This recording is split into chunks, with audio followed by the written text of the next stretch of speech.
For decades, Criss Angel has been the master of mystery, the man who blurred the line between the possible and the impossible. But recently, he broke his silence in a way that left audiences stunned, not by a trick, but by the truth. In a raw, unfiltered conversation, Criss admitted what many long suspected. Behind the curtain, much of what passes for the supernatural is nothing more than cold reading, trickery, and exploitation. Tonight, we dive deep into Criss Angel's shocking revelations, his battle against false psychics, his ties to Houdini and James Randi, and how one of the world's most famous illusionists is now exposing the very world of deception he once dominated. For many, Criss Angel has always been the face of modern magic. From his breakout days on Mindfreak to his long-running Las Vegas residencies, he created a world where the impossible seemed possible. He walked across water, levitated above buildings, escaped restraints that seemed unbreakable, and even made entire crowds question whether what they were seeing was real or a carefully constructed illusion. To his fans, Criss wasn't just another magician. He was a cultural phenomenon. But with his fame came questions that followed him everywhere. Was it really magic? Was he more than an illusionist? Perhaps something closer to a mentalist? Someone who could see into people's thoughts and memories? That tension between wonder and skepticism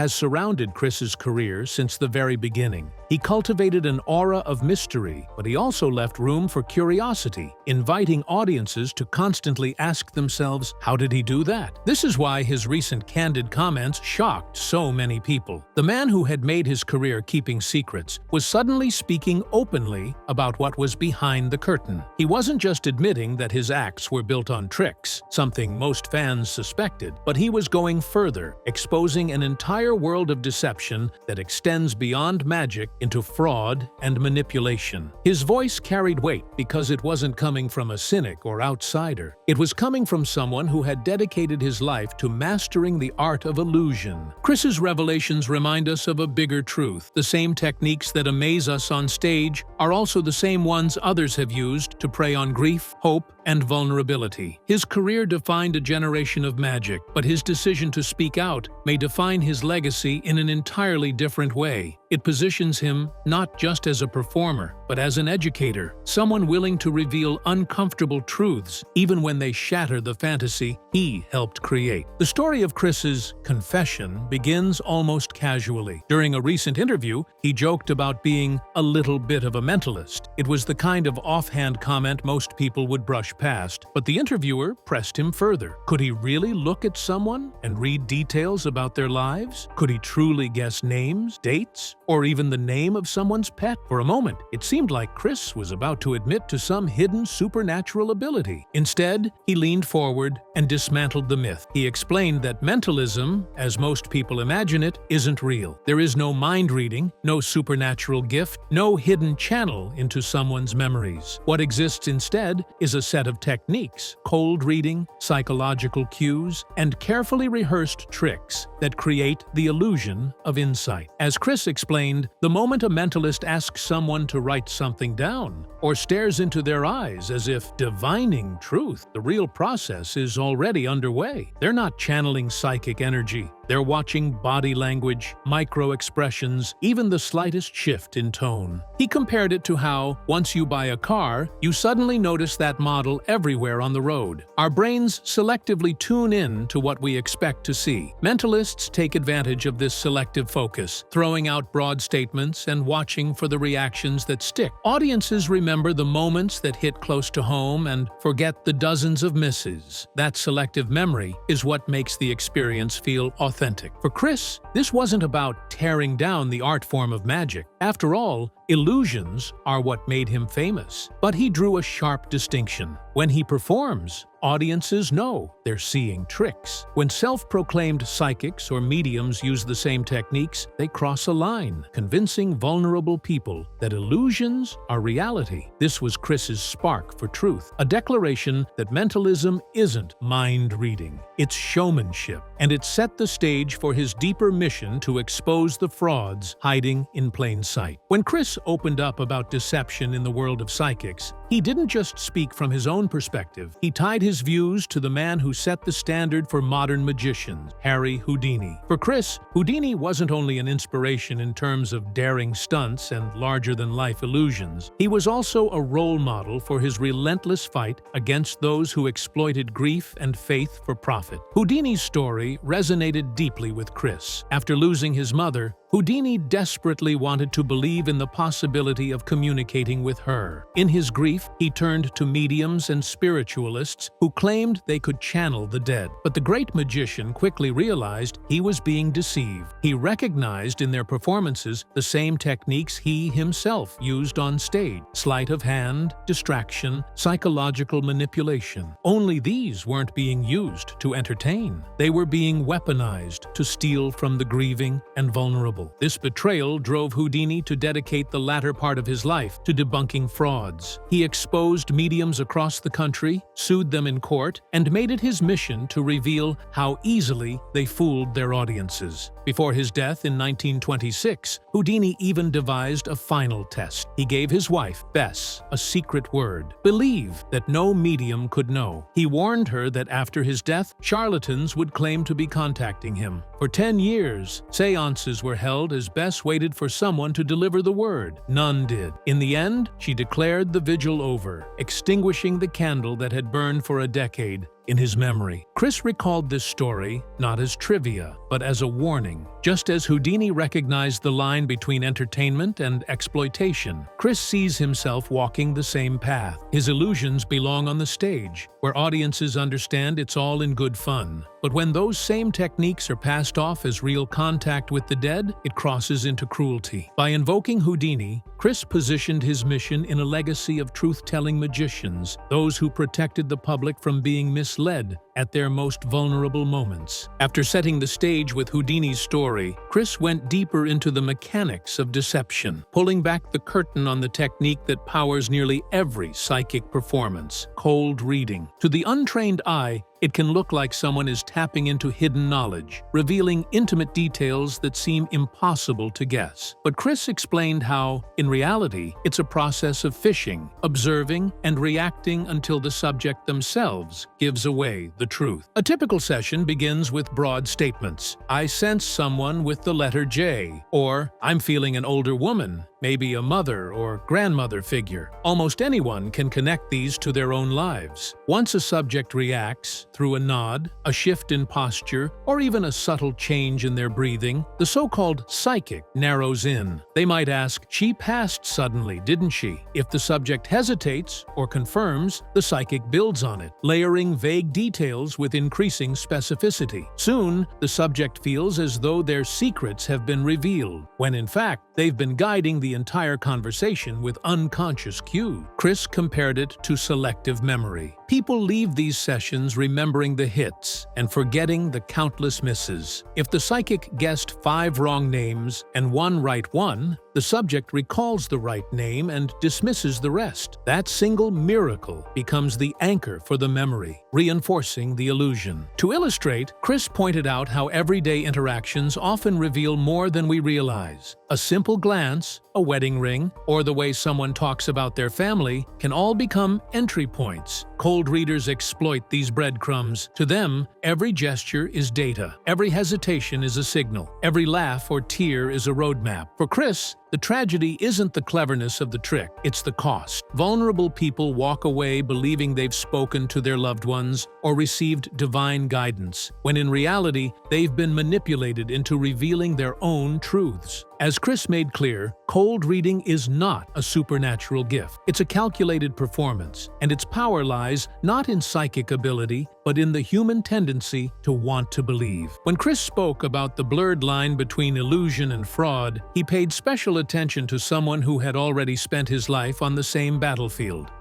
Randi. Known as the Amazing Randi, He was a magician who turned into one of the most relentless skeptics of modern times. For Criss, Randi was more than an idol. He was a mentor and even a friend. Their connection stretched back to Criss's teenage years, when he hosted a cable access show in New York. Randi appeared as a guest, and it was in those early interactions that Criss first learned how to separate stage magic from exploitation. Randi became famous for exposing those who claimed supernatural abilities. He founded a foundation dedicated to testing paranormal claims under strict scientific conditions. To raise the stakes, Randi created the now legendary $1 Million Challenge, a prize offered to anyone who could demonstrate psychic or supernatural powers in a controlled environment. Despite decades of bold claims from self-proclaimed mediums, psychics, and healers, not one person ever passed the test. Criss admired this work deeply. He even carried it forward in his own way, publicly offering $1 million reward on several occasions to psychics and mediums who claimed they could read him or perform a supernatural feat. None ever stepped forward in good faith. Instead, they backed out, made excuses, or accused Criss of trying to embarrass them. He saw their evasions as confirmation. Their powers worked only in places where skepticism wasn't allowed to follow. In speaking about Randi, Criss highlighted an important contrast. Magicians and illusionists are honest liars. Audiences know they're being tricked, and they embrace the wonder of not knowing how. Fraud psychics, on the other hand, disguise their lies as truth, taking money from grieving families while insisting their tricks are real. Randi's work gave Criss a framework to fight this deception. And by publicly aligning himself with Randi's mission, Criss reinforced the idea that illusion has its place, but only when honesty is part of the performance. Perhaps the most dramatic example of Criss putting his philosophy into action came during his televised clash with Yuri, the Israeli performer who claimed to bend spoons and keys with psychic energy. For decades, Geller built a career on these demonstrations, insisting they weren't tricks, but manifestations of genuine supernatural power. To Criss, it was exactly the kind of performance that blurred the line between entertainment and fraud, and he decided to challenge it head-on. During a live broadcast, Criss confronted Geller directly. He placed a fork in Geller's hand and upped the stakes. If Geller could bend the fork with his alleged psychic abilities right there on the spot, Criss would hand him $1 million. The confrontation was electric. Viewers watched closely, waiting for Geller to deliver the miracle he had promised audiences for decades. Instead, he hesitated, he stalled, and finally, he refused outright, saying that if he performed then and there, skeptics would dismiss it as nothing more than a trick. To Criss, that was the point. If it could be dismissed as a trick, then it wasn't psychic power, it was illusion. And illusion, on its own, was not enough to justify the claims Geller had made for years. The challenge exposed the fragility of Geller's reputation. For Criss, it wasn't about humiliating him, but about proving that when pressed to demonstrate in controlled conditions, the supernatural claims always fell apart. That moment resonated far beyond a single TV segment. It was a reminder to audiences everywhere. Extraordinary claims require extraordinary proof. If someone claims to have powers beyond explanation,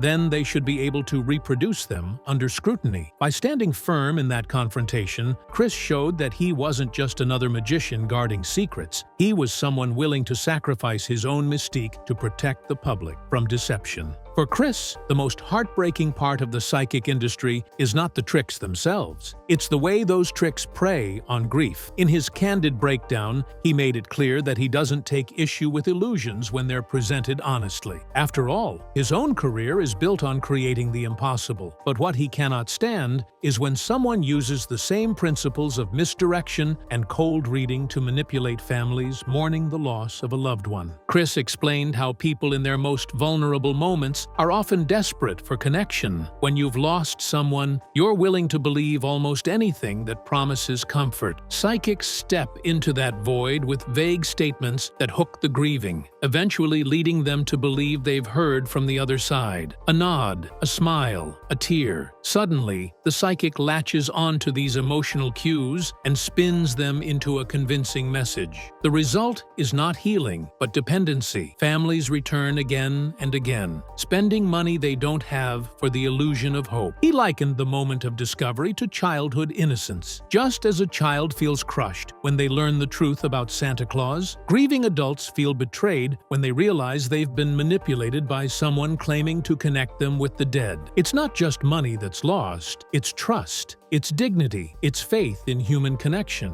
Criss spoke with passion about why this exploitation enrages him. He's seen firsthand how powerful grief can be, both in his own life and in the lives of fans who have confided in him. He understands the ache of wanting answers when there are none. That's why he believes these frauds are so dangerous. They target the rawest, most human pain and twist it into profit. For Criss, this isn't simply about exposing liars. It's about protecting people at their weakest. His voice cracked when he explained that when you play with someone's grief, you're playing with their heart. That's not entertainment. That's cruelty disguised as comfort. As Criss continued to pull apart the world of psychics and mediums, he drew a sharp and necessary distinction between what he does as an entertainer and what these frauds do under the guise of spirituality. For Criss, illusions are honest lies. When he steps onto a stage, the audience knows they are entering a world of trickery. They may not understand how the levitations work or how he escapes impossible restraints, but they accept that it's an act. The mystery is part of the fun, and everyone in the theater is in on the game. Psychics, however, operate under a different premise. They insist their tricks are real. They don't stand in front of an audience and admit they're using sleight of hand or cold reading. Instead, they cloak their manipulations in spiritual authority, convincing people that their visions are genuine, their messages divine. For Criss, this is the fundamental lie, not the tricks themselves, but the way they are presented. He explained that illusions give people wonder, while psychic scams give people false hope. One sends you home amazed, the other sends you home emotionally dependent, often lighter in the wallet. When Criss makes a person vanish on stage, the audience laughs, gasps, and applauds. When a psychic convinces a grieving mother that her child is sending her a message, she may cry tears of relief, but those tears are built on deception. That distinction, Criss insists, is everything. To reinforce his point, Criss shared how he has always approached his craft with respect for the audience's intelligence. He has never claimed supernatural ability. He has never marketed himself as anything other than an illusionist. The thrill of his performances lies in the suspension of disbelief, not in the abuse of belief itself. And while he admits he's been called arrogant for exposing others, he sees it as a responsibility. Criss's message is clear. Illusions belong on stage. Lies belong nowhere. His career has proven that wonder can exist without dishonesty, and he has no patience for those who blur that line for personal gain.